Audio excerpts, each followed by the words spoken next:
구천척은 느릿느릿하게 말을 이었다. 공손지의 조상은 당나라 관리였는데 후에 안록산의 난을 피해 가소를 이끌고 이 깊은 계곡으로 들어오게 되었단다. 그의 조상은 무관으로 공손지는 가문대대로 전해지는 무공을 익혔다. 하지만 그가 익힌 상승 무공은 모두 내가 전해준 것인데 그는 나를 앞질렀다. 내 친오라버니는 철장방 방주인 철장수상표 구천인이다. 너희는 철장방의 내력을 아느냐? 그 말에 양과가 고개를 갸웃했다. 철장방요? 저는 견문이 짧아서 철장방에 대해서는 알지 못합니다. 이 말을 듣고 구천척이 벌컥 화를 냈다. 이 녀석이 감히 거짓말을 해. 철장방은 천하의 명성이 자자하며 개방과 함께 이대 방해로 불리는데도 알지 못한단 말이냐? 그러자 양과가 고개를 내저었다. 개방이라면 들어본 적이 있지만 철장방은. 그 말에 구천척이 혀를 찼다. 무공을 배웠다는 놈이 철장방도 모르다니 이런 한심한 놈 같으니. 옆에서 듣고 있던 공손노각은 모친이 화가 나서 귀까지 벌개지자 서둘러 말렸다. 어머니, 양대영은 아직 20살도 되지 않았어요. 어릴 때부터 깊은 산에서 사부와 무공을 익혀 무림에 대해서는 자세히 알지 못해요. 그러나 구천척은 딸의 만류에도 아랑곳하지 않고 연신 혀를 찼다. 20년 전 철장방은 확실히 강호를 호령하는 대단한 방해였다. 그러나 제2차 화산농검대회에서 방주인 철장수상표 구천인이 불교의 귀의에 1등 대사를 사부로 섬기면서 철장방은 와해되었다. 양과는 철장방이 와해되었을 당시 태어났기에 그가 철장방에 대해 모르는 건 당연한 일이었다. 구천척은 절정곡에 은둔한 20여 년 동안 강호의 일은 전혀 듣지 못했고 철장방은 수백 년 동안 명성을 떨쳤으니 지금은 더욱 번성했을 것이라 생각했다. 구천척은 자기 둘째 오빠가 구천인이라는 것에 자부심이 대단했는데 양과가 철장방을 모른다고 하니 불같이 화를 낸 것이다. 양과는 영문도 모르고 욕을 얻어먹어 화가 났지만 미안한 얼굴로 자기를 쳐다보는 공손노각 때문에 어쩔 수 없이 화를 꾹 눌러 참았다. 공손노각이 물었다. 근데 어머니가 아버지에게 무공을 전수해 주신 거예요? 그러자 구천척이 버럭 화를 냈다. 아버지는 무슨 아버지냐? 앞으로는 공손지라고 불러라. 구천척은 공손지만 생각하면 화가 치미는 듯 한참 동안 말을 잇지 못했다. 그러니까 20년 전의 일이다. 내 두 오빠는 무슨 일로 사이가 틀어져서 말다툼을 했지. 그러자 공손노각이 외삼촌이 둘이냐고 물었다. 외삼촌을 모른단 말이냐? 구천척이 나무라듯 말하자 제가 어떻게 알겠어요? 공손노각이 한숨을 내쉬며 말했다. 그래, 아무도 너에게 말해주지 않았구나. 구천척 역시 긴 한숨을 내뱉었다. 네 외삼촌 두 분은 쌍둥이였다. 큰 외삼촌은 구천장, 작은 외삼촌은 구천인이지. 두 사람은 모습도 목소리도 완전히 똑같지만 성격과 기질은 완전히 달랐단다. 둘째 오빠는 무공이 아주 높았지만 큰 오빠는 그저 그랬어. 내 무공은 둘째 오빠가 전수해 주었지만 사이는 큰 오빠와 더 좋았단다. 둘째 오빠가 철장방의 방주가 된 후 철장수상표 구천인이라는 이름이 강호에 떠들썩하게 알려졌다. 하지만 큰오빠인 구천장의 이름을 아는 사람은 거의 없었지. 큰오빠는 밖에 나다닐 때 간혹 둘째 오빠 이름을 쓰곤 했는데 그 일로 둘째 오빠와 크게 다투는 날이 많았어. 그러다 하루는 둘째 오빠가 정말 크게 화가 나서 큰오빠를 인정사정 없이 몰아붙이는 게 아니겠니? 나는 참지 못하고 끼어들어 큰오빠 편을 들었어. 그래서 둘째 오빠와 말다툼을 벌이게 되었고 화가 나서 철장봉을 떠난 후 다시는 돌아가지 않았던 거야. 구천척은 한숨을 내쉬었다. 그 후 나는 혼자서 강호를 돌아다녔어. 그러다 하루는 나쁜 놈을 추격하다가 나도 모르게 절정곡으로 들어오게 되었지. 그러다 공손지와 만나게 되었고 우리는 혼례를 치렀단다. 난 나이가 그놈보다 많았고 무공도 강했어. 나는 혼례를 치른 후 내 무공을 전수해줬을 뿐만 아니라 어느 것 하나 불편함 없이 보살펴주었지. 그놈 집안에서 내려오는 무공인 폐혈도법이니 어망이니 음양도란 인건법이니 하는 것들은 대단하긴 했지만 허점이 너무 많았어. 그래서 내가 연구해서 하나씩 보완해 주었지. 구천척은 아랫입술을 지그시 깨물었다. 한 번은 절정곡에 엄청난 적이 쳐들어온 적도 있었단다. 내가 만약 목숨 걸고 물리치지 않았다면 절정곡은 이미 끝장났을 거야. 근데 그게만도 못한 놈이 은혜를 원수로 갚을지 어찌 알았겠느냐. 구천척의 말이 점점 거칠어졌다. 공손 노각은 듣고 있자니 점점 얼굴이 달아올랐다. 어머니가 양과 앞에서 자기 아버지를 욕하는 게 너무 경박해 보였다. 그의 뱃속에 너를 가져서 신경이 조금 날카로웠다. 하지만 공손지가 겉으로는 날 돌봐주는 척하면서 뒤로는 계집종과 눈이 맞았으리라고는 생각지도 못했어. 너를 낳은 후에도 공손지는 여전히 그 계집년과 몰래 정을 통하고 있었지만 난 꿈에도 그런 사실을 알지 못했단다. 나는 그렇게 그 두 연놈에게 몇 해 동안이나 놀아난 거야. 몇 년 후에야 난 그게 같은 놈과 계집년이 절정곡에서 멀리 도망갈 계획을 세우고 있다는 말을 들었지. 여기까지 말한 구천척은 이를 부드득 갈았다. 난 당장에 그 두 연놈을 일장에 쳐 죽이고 싶었지만 그래도 몇 해 동안 부부로 산 정이 있어서 그럴 수가 없었단다. 그리고 공손지 그놈은 근본이 선하니 분명 그 계집종의 감언이설에 꼬여 넘어간 것이라고 생각했지. 나는 겨우 화를 가라앉히고 은밀히 그들의 뒤를 밟았단다. 그러다 그 둘이 하는 이야기를 듣게 된 거야. 내가 이틀 뒤에 무공 연말을 위해 7일간 폐관하면 그 틈에 도망가자고 하더군. 그러면 내가 7일 뒤에 그 사실을 알게 되더라도 절대 잡히지 않을 거라고 말이야. 나는 이 말을 듣고 온몸에 털이 쭈뼛 서는 것 같았단다. 난 계획대로 폐관에 들어갔고 일부러 방에 앉아 무공을 연마하는 척했어. 그런 날 공손지가 창밖에서 몰래 훔쳐보고 있더구나. 그 표정에 희색이 만면했지. 나는 그놈이 떠나기를 기다렸다가 즉시 경공으로 뒤따라갔어. 그 파렴치한 계집년은 벌써 와서 기다리고 있더구나. 난 한마디도 하지 않고 그년을 잡아서 정화더미 속으로 던져버렸어. 그 말에 공손 노각과 양과가 동시에 비명을 질렀다. 구천척은 두 사람을 흘낏 보더니 계속 말을 이었다. 잠시 뒤 공손지도 왔지. 그는 계집이 정화더미에서 뒹굴며 신음하는 걸 보더니 엄청 놀라더구나. 나는 나무 뒤에서 걸어나와 두 손으로 그놈의 멱살을 쥐고 정화 속으로 던져버렸지. 절정곡에는 대대로 정화독을 푸는 절정단이라는 단약이 전해졌단다. 공손지는 발버둥 치며 그 계집종을 부축해서는 약방으로 들어갔어. 절정단을 먹이려는 거였겠지. 하하하. 그런데 그놈이 뭘 보았는지 아느냐? 그 말에 양과는 속으로 코웃음을 치며 뭘 보았냐고 물었다. 하하하. 그놈이 본 건 탁자 위에 놓인 물 한 사발이었어. 수십 알의 절정단이 그 사발 안에 담겨 있었고 사발 옆에는 비상수라고 적힌 쪽지가 붙어 있었지. 절정단을 먹으려면 비상에 중독될 수밖에 없었지. 절정단은 진귀한 약재를 다 갖추기도 어렵고 단약을 만들려면 봄이슬과 가을서리가 필요해 3년이나 걸리지. 공손지는 내가 있는 방으로 뛰어들어와 무릎을 꿇고 목숨만 살려달라고 사정을 하더군. 내가 부부의 정을 생각해서 절정단 몇 알은 남겨두었을 거라고 생각한 거지. 연신 자신의 뺨을 때리면서 두 사람의 목숨만 살려주면 그 계집종을 쫓아보내고 다시는 만나지 않겠다고 맹세하더군. 그리고 앞으로 다시는 딴 마음을 품지 않겠다고 맹세했지. 구천척의 눈에서 싸늘한 광채가 번득였다. 그는 말끝마다 그 계집종을 살려달라고 애원했어. 나는 더욱 화가 나서 절정단 하나를 탁자 위에 집어던지면서 소리쳤지. 절정단은 한 알밖에 없으니 한 사람만 살 수 있다고 말이야. 나는 공손지에게 그년을 살릴 것인지 당신 자신을 살릴 것인지 알아서 결정하라고 했어. 그녀는 한숨을 내쉬고 말을 이었다. 그는 얼른 절정단을 받아들고 약방으로 들어갔어. 나는 뒤를 따라가 보았지. 계집년은 너무 고통스러워서 땅바닥을 대굴대굴 구르고 있더군. 공손지가 말했어. 우리 함께 죽자 그러면서 장검을 빼들더군. 그러자 그년도 그놈 말에 감격해서 고통으로 몸부림치면서도 함께 저승에서 부부로 살자고 말하더군.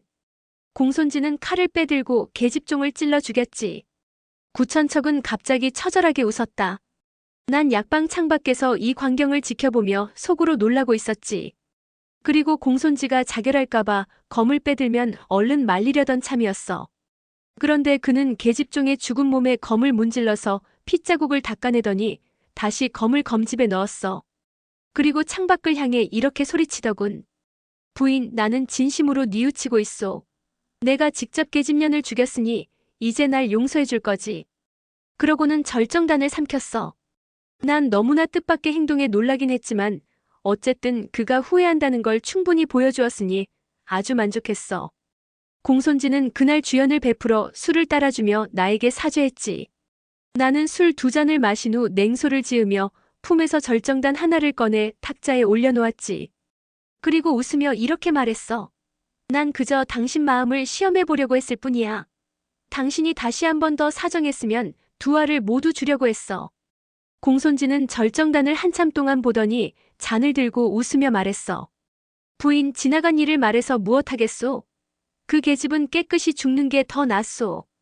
그러면서 공손지는 계속해서 내게 술을 권했어. 나는 근심도 해결되고 기분도 좋고 해서 완전히 취해버렸지. 술에서 깨어보니 난 석굴에 있었고 손과 발의 힘줄이 모두 끊어져 있었어. 말을 마친 구천척의 눈빛에 흉악한 기운이 서리고 표정이 공포스럽게 일그러졌다. 그 모습이 어찌나 무섭던지 양과와 공손 노각은 얼굴을 돌리고 감히 눈을 마주치지 못했다. 세 사람의 주위에 한참 동안 정적이 흘렀다. 공손 노각이 사방을 둘러보았으나 석굴 안에는 돌부스러기, 나뭇잎 등이 어지러이 널려 있었고 풀 외에는 아무것도 없었다. 그런 공손 노각을 보며 구천척이 물었다. 배고프냐? 이 석굴에는 배를 채울 것이 대추밖에 없다. 구천척은 사지를 땅에 붙이고 아주 민첩하게 짐승처럼 기어 올라갔다.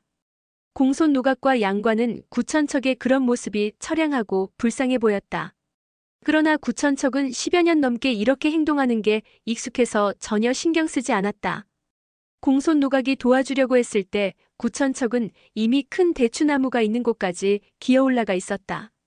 구천척은 대추씨를 집어 입에 넣은 후 위로 훅 하고 불었다. 대추씨는 위로 날아가 나뭇가지를 명중시켰다. 그러자 가지가 흔들리며 대추 수십 알이 비처럼 후두둑 떨어졌다. 그 모습을 보고 양과는 정신이 번쩍 들었다. 손발의 힘줄이 끊어져서 입으로 대추씨를 날리는 법을 연마한 거로군. 정말 하늘이 무너져도 솟아날 구멍이 있다는 말이 맞구나. 공손 노각은 대추를 주어서 어머니와 양과에게 주고 자신도 몇 알 먹었다. 어머니, 이곳에서 10년이 넘게 대추만 먹으면서 사셨군요. 공손 노각은 어머니를 안고 구슬프게 울었다. 그때 양과가 구천척에게 물었다. 공손지가 이 석굴을 빠져나갈 출구가 있다고 말한 적은 없습니까? 그러자 구천척이 고개를 내저었다. 그놈은 나와 부부로 사는 동안 단 한 번도 이런 석굴이 있다는 말을 한 적이 없었다. 이 연못과 석굴에 출구가 있었다면 그 썩을 놈이 나를 여기에 놔뒀을 리가 없겠지. 악어는 아마 그놈이 기르는 걸 거야. 혹시라도 내가 도망갈까봐 겁이 났던 거지. 양과는 석굴 둘레를 한번 돌아보았다. 역시나 들어왔던 구멍 외에는 통로가 없었다. 위로 햇살이 들어오는 구멍이 있긴 하지만 그 높이가 100장은 되어 보였고 동굴에 큰 대추나무가 자라고 있긴 하지만 기껏해야 5장 높이밖에 되지 않았다. 한참을 생각해봐도 도무지 방법이 떠오르지 않았다. 제가 나무 위에 올라가서 한번 볼게요. 양과는 훌쩍 몸을 날려 대추나무 꼭대기에 올라갔다. 그런데 위쪽의 석벽은 아래쪽처럼 미끌미끌하지 않고 울퉁불퉁했다. 양과는 숨을 들이쉬고 석벽으로 몸을 날렸다. 과연 벽을 타고 올라갈 수 있었다. 그러나 경공이 뛰어난 양과 혼자라면 몰라도 공손 노각이나 구천척은 어림도 없는 일이었다. 다시 밑으로 내려온 양과가 말했다. 충분히 나갈 수 있어요. 먼저 밧줄을 길게 만들어야 해요. 그럼 내가 위에서 밧줄을 내려줄게요. 양과는 비수를 꺼내서 대추나무 껍질을 벗겨내고 밧줄을 꼬기 시작했다. 공손 노각도 크게 기뻐하며 옆에서 도와주었다. 두 사람은 밖이 어둑해진 다음에야 긴 밧줄을 완성했다. 양과가 밧줄을 잡고 힘껏 당겨보니 충분히 한 사람 무게를 견딜 만큼 튼튼했다. 저 올라갈게요. 양과는 두 손으로 밧줄을 잡고 위로 올라가기 시작했다. 순식간에 절벽을 타고 오르며 잠시 아래를 내려다보니 구천척과 공손 노각의 모습이 어느새 점처럼 작게 보였다. 그 무렵 저 멀리 동력산 뒤에서 밝은 달이 떠오르고 있었다. 어두컴컴한 석굴에서 반나절을 갇혀 있다가 드디어 밖으로 나오니 뭐라고 표현할 수 없는 자유로움과 편안함이 느껴졌다. 양과는 잠시 안정을 찾은 후 밧줄을 아래로 내려보냈다. 공손 노각은 위에서 밧줄이 내려오자 그 밧줄을 어머니의 허리에 묶어주었다. 그러고는 밧줄을 몇 번 당겨서 잘 묶었다는 신호를 보냈다. 그러자 구천척의 몸이 천천히 위로 올라갔다. 공손 노각은 그런 어머니를 올려다보았다. 양과가 다시 밧줄을 내려줄 걸 알고 있으면서도 이 석굴에 홀로 남아있으니 온몸이 으스스해졌다. 양과는 구천척을 동굴 밖으로 끌어올린 후 허리에 묶인 밧줄을 풀고 다시 한번 석굴로 내려보냈다. 공손 노각은 밧줄을 허리에 단단히 묶고 몇 번 잡아당겼다. 그러자 밧줄이 공중으로 둥실 떠올랐다. 발밑으로 대추나무가 점점 작게 보이고 머리 위에 별들이 점점 가까워졌다. 그때 저 밖에서 사람들의 고함 소리가 들리더니 밧줄이 헐거워지면서 갑자기 몸이 아래로 떨어졌다. 이대로 떨어지면 온몸이 산산조각 날 판이었다. 공손 노각은 비명을 지르며 거의 기절할 뻔했다. 양과는 두 손으로 힘껏 밧줄을 잡고 공손 노각을 끌어올리고 있었다. 이제 막 성공하려는 찰나 뒤에서 갑자기 발걸음 소리가 들리더니 누군가 공격을 퍼부었다. 너무나 갑자기 일어난 일이었기에 몸을 돌려 적을 막을 틈도 없었다. 여기서 무슨 짓을 벌이고 있는 것이냐? 등 뒤에서 호통이 들리더니 길고 묵직한 병기가 등을 향해 날아왔다. 양과를 공격한 사람은 다름 아닌 버니롱이었다. 양과는 다급한 가운데 왼손을 돌려 일장으로 강장을 막아냈다. 날이 어두워 버니롱은 그가 양과라는 걸 확인하지 못했다. 그러나 상대가 상당한 고수라는 건 알아차렸다. 버니롱은 다시 강장을 휘둘렀다. 양과는 오른손으로 공손 노각이 매달린 밧줄을 붙잡고 있었다. 한 손으로 그냥 잡고만 있어도 힘이 드는데 버니롱의 공격까지 막아내야 하니 힘이 배가 들 수밖에 없었다. 버니롱의 공격은 매우 맹렬해서 양과는 왼손으로 그의 공격을 막을 때마다 극심한 통증을 느꼈다. 그 때문에 오른손으로 잡고 있던 밧줄이 느슨해졌고 공손 노각은 천길 아래로 떨어졌다. 그러자 석굴에서 공손 노각의 비명소리가 울려 퍼졌다. 양과는 버니롱의 공격을 피하지도 않고 얼른 두 손을 뻗어 밧줄을 잡았다. 그러나 공손 노각이 떨어지는 힘이 너무나 강했다. 오히려 양과는 그 힘에 끌려 자신마저 석굴로 끌려가고 말았다. 양과의 무공이 아무리 강하다 해도 이런 상황에서는 어찌할 도리가 없었다. 구천척은 손과 발의 힘줄이 모두 끊어진 상태라 아무것도 도와줄 수가 없었다. 이대로 가다간 공손 노각과 양과의 몸이 산산조각 날 판이었다. 구천척은 땅에 놓인 밧줄이 점점 짧아지고 있는 걸 보고 얼른 입으로 물어 버니롱을 향해 던졌다. 그러자 밧줄이 빙글빙글 돌며 버니롱의 허리를 휘감았다. 버니롱은 허리가 갑자기 꽉 죄이자 천근추 무공으로 몸을 고정시켰다. 그러나 양과와 공손 노각의 무게가 실려있는 데다 떨어지는 가속까지 붙은 힘을 이기지는 못하고 석굴 쪽으로 끌려가기 시작했다.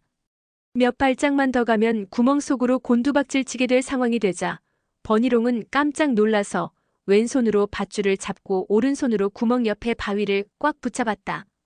이렇게 힘을 쓰니 내려가던 밧줄이 자연히 멈추게 되었다.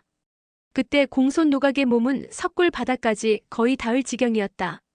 역시 가장 무서운 건 떨어질 때 붙은 가속도였다. 가속이 멈추자 이제 버니롱은 양과와 공손 노각의 체중만 이겨내면 되었다. 다행히 내공이 강한 버니롱에게 두 사람의 체중을 버티는 것쯤은 식은 죽 먹기나 다름없었다. 한숨 돌린 버니롱은 생각했다. 누군지도 모르는 침입자를 그냥 둘 수는 없지. 버니롱은 오른손으로 밧줄을 잡아당겨 틈을 만들고 왼손으로는 허리에 밧줄을 풀어서 이들을 떨어뜨리려고 했다. 그때 등 뒤가 따끔해지더니 날카로운 물건이 6번째 척추관절 아래 있는 영태혈을 짓눌렀다. 어서 밧줄을 끌어올려라. 영태혈이 다치면 모든 힘줄이 손상된다. 버니롱은 이 소리를 듣고 흠칫 놀랐다. 이건 사부가 점혈 무공을 전수해줄 때 누차 경고하던 말이었다.